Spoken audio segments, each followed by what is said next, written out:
Welcome to Feed the Blender.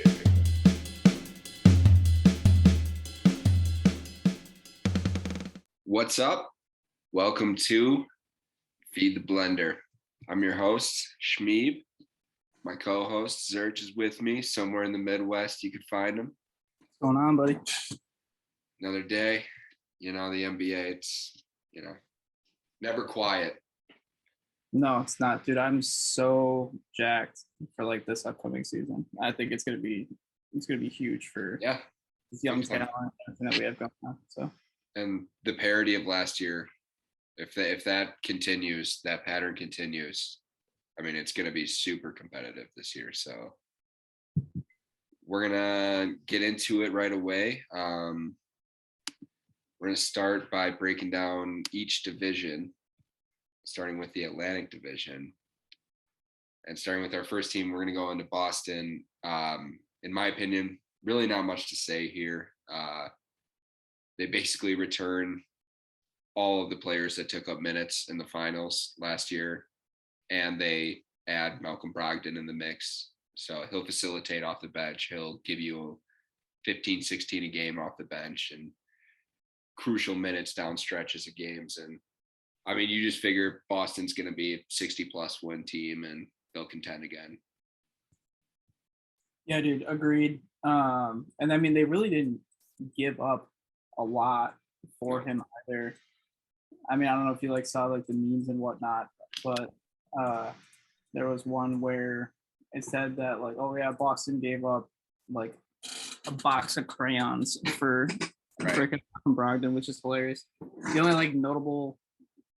Not even, I mean, notable is a stretch, but the only person that really ate up minutes that was involved in that trade was Daniel Tice, and that's you can do that, you know what I mean?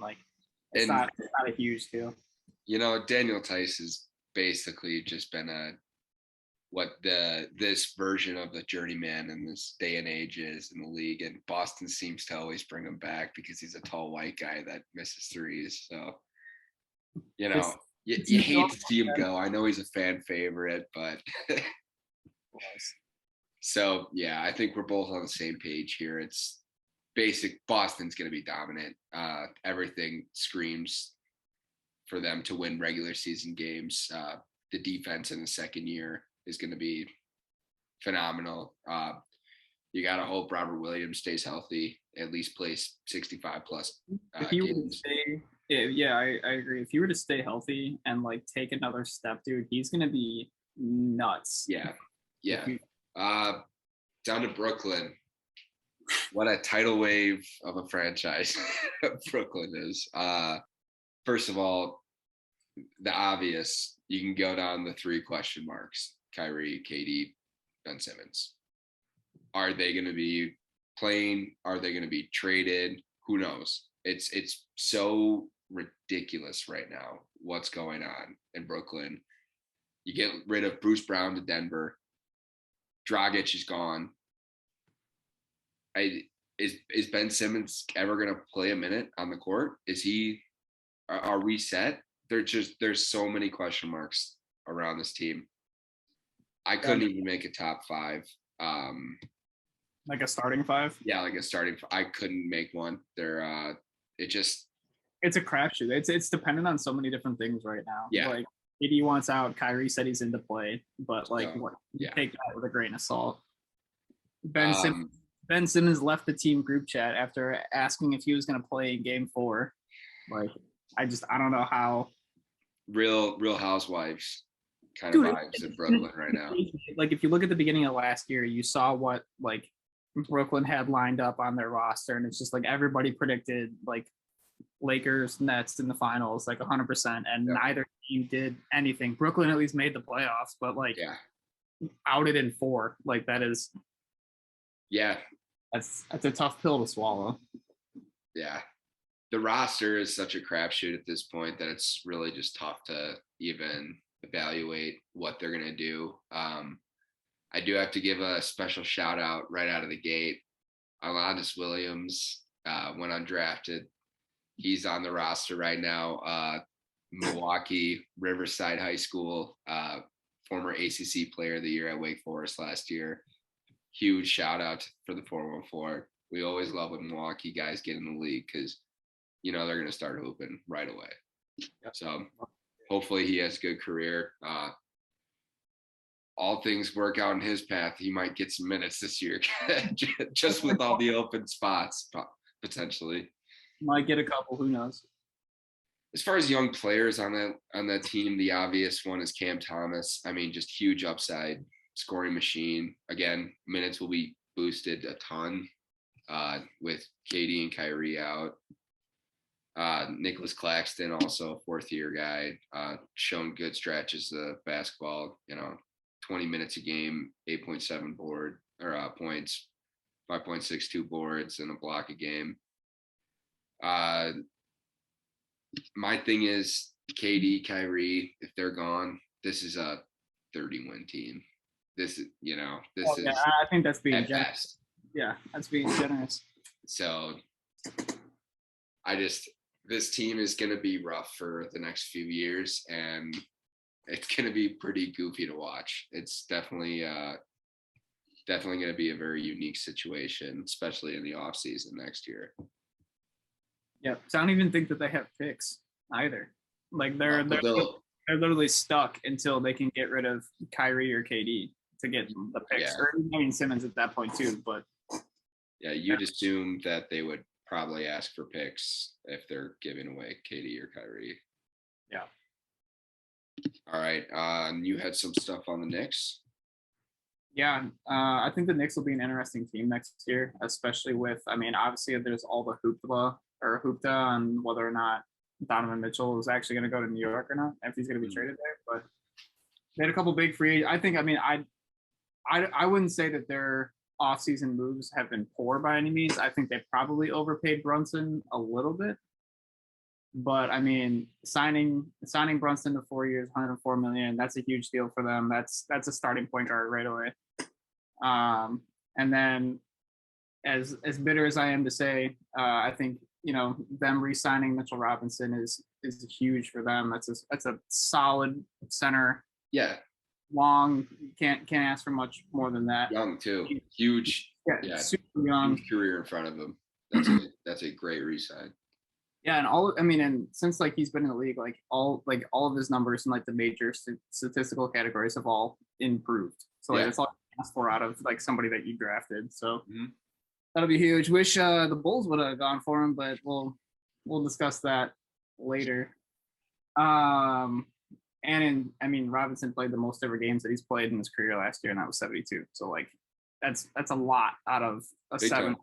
So and then I guess they also signed Isaiah Hartenstein, backup center from the Clippers. I personally I watched a few highlights of his game. Nothing super wild. It just he gives them a diverse look off the bench. Because I guess he can shoot threes. So I think that'll be an interesting caveat, given that they needed that off the bench. Yeah. So that'll be interesting. Obviously, I think I know you and I kind of discussed before this, but I would say their starting 5 is going to be Brunson. You and I are debating over. I think it'll be Emmanuel quickly. I think he's going to take that next step this year, and he's going to put up some big numbers. Obviously, RJ Barrett and Julius Randle, and then Robinson, D Rose, Cam Reddish off the bench. So I think they'll be solid. I have them right now predicted as a 9 seed, going 42-40.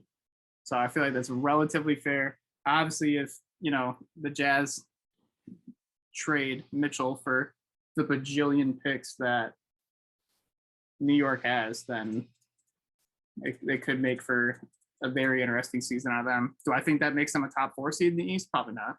But I think it'll be pretty interesting because just to put it into perspective, through 2026, the Knicks have 7 first-round picks, and they have 6 second-round picks through 2026. So they have the picks that Danny Ainge wants to be able to make a deal. It's just whether or not they can put together the younger players what younger players are they going to be willing to give up to get D-Mitch. So it'll be interesting.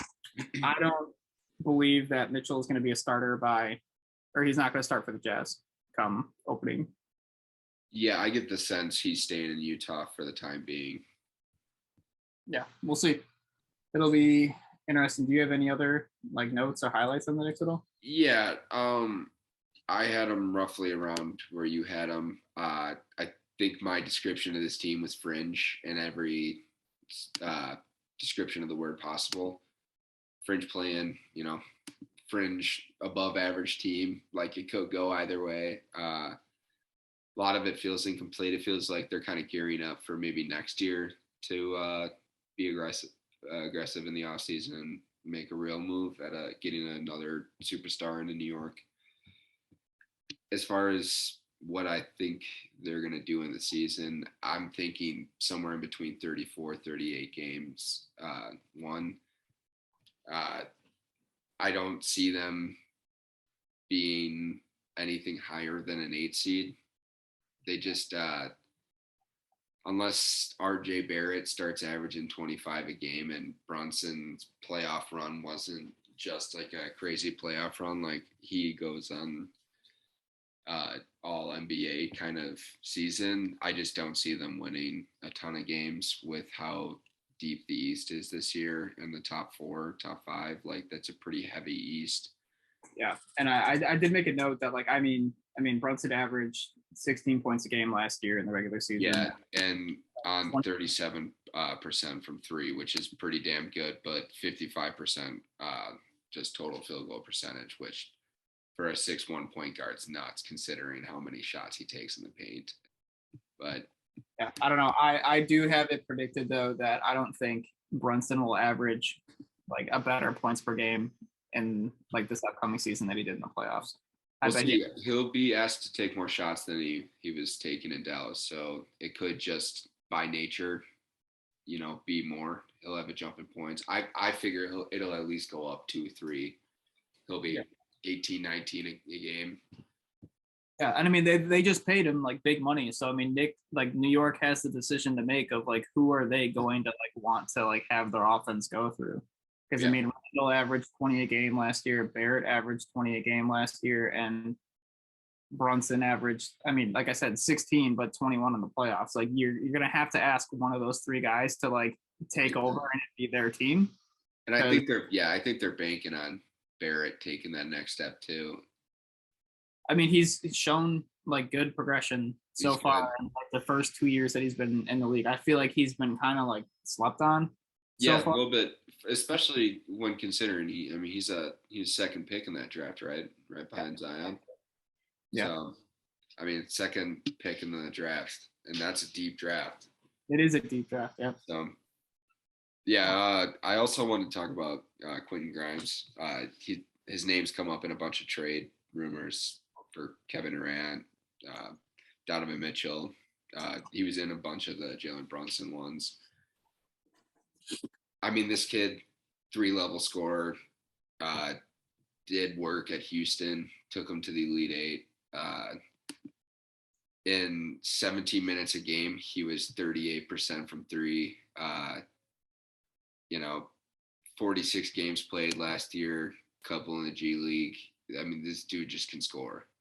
I'm assuming they're developing him. They're looking for him to probably bump those minutes up to maybe 23, 24 a game and like be that 6-man off the bench kind of guy who's going to give him a ton of energy and ton of shots, ton of shot creation off the bench, really facilitate that offense in the second unit. Yeah, they really need their young guys and their guys off the bench to like take that next step because I mean I don't think their starting 5 is competitive with like the Sox or the top 6 teams in the East, but I mean there are some bucket getters on that team. Yeah, so they have some depth. They get Emmanuel quickly was off the bench last year, all year. I mean that dude's a big game player. I can't tell you how many times I watched the Knicks and he was hitting these 35-footers and turning around and talking shit to like things we love to see. He's a big time player, and I love his energy. I love him off the bench. D Rose leading that second unit. I mean, you just can't ask for better. No, and D Rose shot 40% from 3 last year. Yeah, So, they could be a playing team and they could make a run. Who knows? Yeah, I think Cam, and I'll say one more thing and then we can move on to Toronto. But like, I think like Cam Reddish needs to like really make that like next step this year. He had a really bad. I wouldn't say. I mean, he had a career low year last year in every like major category. But I mean, I do He understand. was injured, right? I think he was injured for a little bit, and obviously like the like I mean he was given a lesser role, right, moving from Atlanta to the Knicks and stuff like that. But I mean, one thing just to point out is like he was down in every major category, yes, except for like in his field goal percentage. So like that I mean he was seeing shots go down. It's just more so like trying to find your role on a new team and stuff like that. And I think like if he takes that next step this year, I mean that'll be huge for just his like career in general. But like I said, I think they're just a fringe team all around. It's kind of a lot of things have to go their way to really have a great season. But it does seem like they're on the right path to building a sustainable, competitive franchise. And if you're an NBA fan, that's really all you can ask for is the Knicks having a good team because during playoff time, Madison Square Garden, man, nothing like it. Trae Young's house, bro. Trae Young. Next up, we have Toronto. Look, despite everything that happened, I mean, Nick Nurse is playing guys 40, some minutes a game, and they're somehow getting to the playoffs last year. It's just mind blowing how Toronto remains to be this good year in and year out. I've never ever heard of like a coach being thrown into like trade discussions before even discussing like Nick Nurse. Yeah. And I think that's super wild that like I don't know like who the GM is of Toronto and stuff like that, but I guess like the Lakers were like pushing really hard to try and like bring in Nick Nurse, and Toronto said absolutely not. There's nothing you can offer us that will allow for us to give you like Nick Nurse, which I think is pretty wild. The guy's a genius. I mean, he's an offensive genius. The starters just willed this team into the playoffs and remained competitive against Philly when they were clearly outmatched. A case would be made that they probably would have won that series had Joel Embiid not come back. That's fair. That's a tough thing to say. Like, I mean, freaking Embiid. They took it to 6. They were starting to look good. No disrespect, but yeah, no. Like I said, Joel came back, different story. Totally like wiped that away. There was no chatter about that, but case could have been made. They actually had a great offseason. They needed depth, like I just had touched on. The back half of the season, they basically were a 7-man roster, and a ton of guys got hurt, and they just needed wing depth, and they didn't have it. They signed Otto Porter for a 2-year, $12.4 million year deal, and they bring in another veteran to go alongside Pascal and Fred, who's won championships and basically done it all in the NBA. I mean, that's crucial for a team like Toronto that's so young, has so much upside. Essentially what you're looking at is like a 10-11 roster spot deep team, which is huge come postseason. With guys that have won it on every level, and it's a good mix of really, really young talent, high upside guys, as well as these veterans who, like I said, have won championships. Right. We can touch on Scotty Barnes. I think this one is big. What do you think he's gonna like? Can you predict his numbers for next year? Like, what do you think like he'll put up? I think Scotty Barnes will be probably roughly the same statistic wise. I think the only difference in his game is he's gonna have an all defensive year. I wouldn't be surprised if he's a depoy by the end of the year, a depoy candidate at the very least. I mean, that clip of him locking up Harden is super. And from by all accounts, his rookie year in Toronto, he was a top 30 defender already. Yeah. All he needs is more confidence. All he needs is more film to watch, and he's been doing it all. He's been working in the gym. You got to think that the trajectory of it is depoy or a depoy candidate at the very least this year. And if he's playing depoy, I mean, look, this starting lineup is ridiculous. Fred VanVleet, 20 a game. Gary Trent Jr., 18 a game. Pascal Siakam, 22 a game. And then you throw Scotty Barnes, and you're going to say, I'm saying he's in that depoy discussion. Right. That's a really, really dangerous team. That is a team that is major second and third round playoff implications. If all goes right, I mean, again, you have one of the best offensive mind coaches coaching that team. That there's a lot to work with in Toronto right now. And I got to say that they have one of the better environments. Like, you kind of expect things to go right when it comes to Toronto. Other than that, like, I had them as low 50s win team. Like I said, second, third round implications. You expect Gary Trent Jr. to take another step. He's going into, I believe, his 5th year now in the NBA.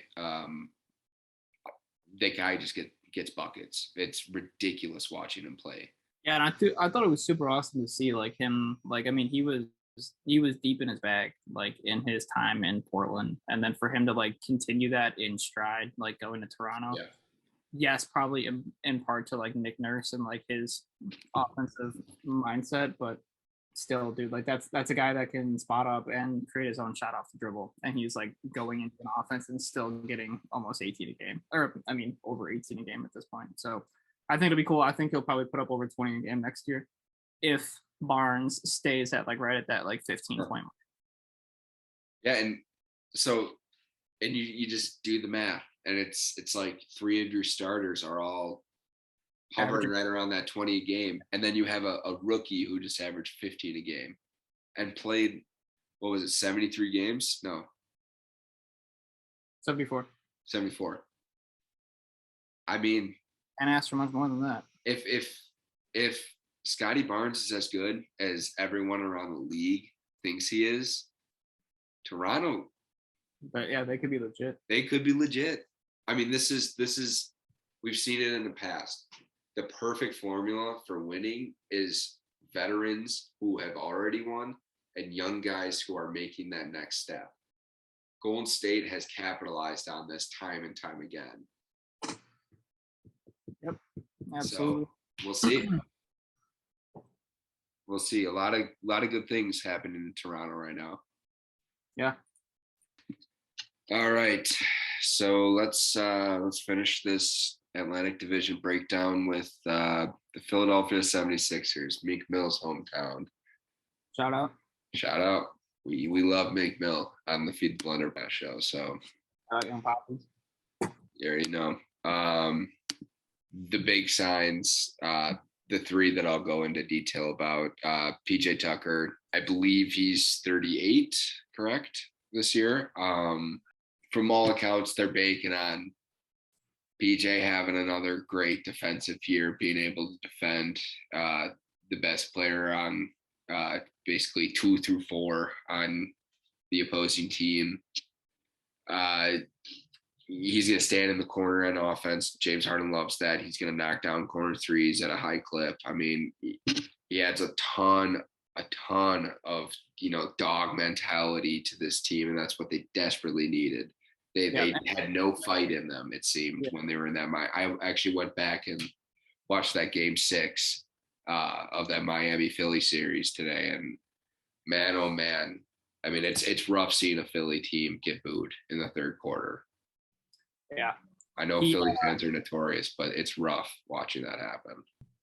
Daniel House Jr. is the second really notable pickup. Again, adds a really, really nice player who had a great back half of his season at Utah last year.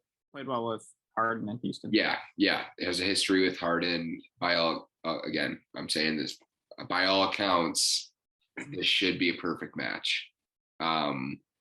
This guy can shoot at a high clip as well, defend multiple positions. He's going to be a total team player. I mean, this is your typical bring in a role player to a team that wants to contend type of move. Agreed. The last guy, and I think this one's being talked about the least of the three, and I actually think it's a great pickup, is DeAnthony Melton from Memphis. Proven player off the bench. He's going to lead your second unit. Bouncy point guard, good height, good wingspan.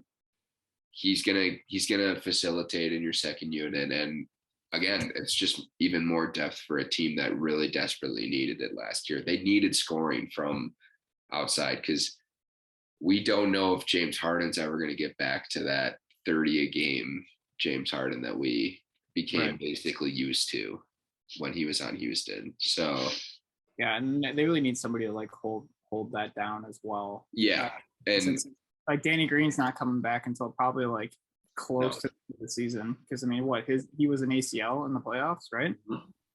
And he's old, so like, I mean, older. It's going to take him a minute to like come back and recover from that. So yeah, they desperately needed like the scoring from him and like Tucker to spread the floor. And Danny Green's also a really good defender, so like picking up PJ Tucker is huge for that standpoint then as well. So yeah, and that actually leads me to the next thing I wanted to talk about, and that was Tyrese Maxi. What can't I say about this basketball player? I mean, look, huge jump from his rookie year to last year. Roughly, what is that? Stupid math here. 9 points jump from his rookie year, 9.5 points. Yeah, jump from 8 in his rookie season to 17.5. Right. That's stupid. Wild. Yeah. Wild. Assists doubled as well from his rookie year. I mean, this guy's 42% from three. Out of a second-year guy who takes a lot of shots, that's huge, dude. Look, I mean, there's an argument to be made that he was of the best in that second-year class. Of all those guys in his draft class, he might have had one of the better seasons. In the playoffs, he was just brilliant. So, like, who else was in that draft class? And that was like the LaMelo class, right? Right, Anthony Edwards. I mean, look, LaMelo, Anthony, both had great seasons. Tyrese Maxi was not that far off of their season, and also made it to the second round of the playoffs with his team. He was contributing big minutes on a serious playoff team. Yeah. So, like I said, there's an argument to be made. I'm not making that argument. I'm just saying this guy can ball. And what he does in his third year is pretty much going to tell the story of how good Philly can actually be. If he's the 20 plus a game kind of guy that they want him to be, I got to say, I think Philly on paper looks like a high 50s, low 60s regular season win team. I mean, they're just built to win regular season games. James Harden and Joel Embiid in the pick and roll were by far the most efficient duo in the NBA last year. And I think that's going to continue on in this year. I think James Harden actually is taking his weight and health seriously. Yeah, no, I agree. The only thing is like, so like the last like couple of teams that we've gone over, we've talked about guys that are all close to averaging 20 points a game. There being 3 starters in the starting lineup close to that. So it's just like, do you ask then James Harden to take almost a step back and facilitate just in the pick and roll and then let Maxi and Embiid take over like the bulk of the scoring load? Or like how do you? Look, I think Philly has the chance to have 4 guys average pretty close to 20 a game. I mean, you forget Tobias Harris is also on the team. That dude gets buckets. With Doc Rivers as his head coach, he's so much better as a spot-up shooter. Such a better decision maker with the rock. He's not doing all this like fancy shit that he was trying. I I think this team, like I said on paper, is going to win a ton of regular season games just because they're built for it. But the true ticker is, will they win playoff series? I think the ceiling is Eastern Conference Finals, realistically second round again. Yeah, I could see that being it. I mean, you really need Maxi to put up 20, 22 a game, and I mean, you need more. You need more buckets to sink out of Harden, which I feel like, I mean, this past year he struggled a lot with obviously like the rule change and him not getting to the line nearly as much. But I mean, there were also injury rumors floating. Right. Injury ridden. Embiid couldn't stay healthy for most of the year and stuff like that. But I mean, like, asking a big man who's the bulk of your offense to stay healthy is a lot to do, especially a dude who's been pretty, like, unfortunately, like, injury prone throughout his like career thus far. Yeah. So I don't know. I trust the process. I trust it as well. Yeah. Yeah. I think they'll. He's real deal. There's no denying it. I don't think they have enough to like compete against the Bucks in like an Eastern Conference Finals by any means. We'll get to that. We'll get to how good we think the Bucks are, because well, I mean, we will get to it. But all I'm saying is like, I think it would be a very interesting series to see Boston and Philly match up in the playoffs next year. Given that like Harden has a good year and Boston meets all the expectations that they're supposed to meet right now. Yeah, and we won't discuss all the outlier potential trade rumors. Talk KD for KD. It's just ridiculous. You'd have to give up Tyrese Maxi, right? You'd have to. I said you'd have to give up Tyrese Maxi. Philly wouldn't, but Brooklyn would ask for him. Yeah. I mean, it's the same situation with the rumors of KD to Toronto for Scotty Barnes. Like, it's you're not gonna. There was one player I wanted to talk about on Philly. I think he doesn't get enough love. I got to shout out Big East player, Paul Reed from DePaul. High energy guy going into his third year. I just think he comes in, does dirty work, does all the little things, and he provides great minutes for Joel Embiid when he's in foul trouble or in hurt. Just gotta, that's a young guy that is on a next to nothing contract that Philly could actually develop, and he could be something. I mean, just gotta show some Big East love there. I think, unless you had anything else, I think that's about it for the Atlantic Division. Yeah, as far as I'm concerned. I really want to talk about KD going to Philly. So. Okay. I think we'll end this off on a little trivia.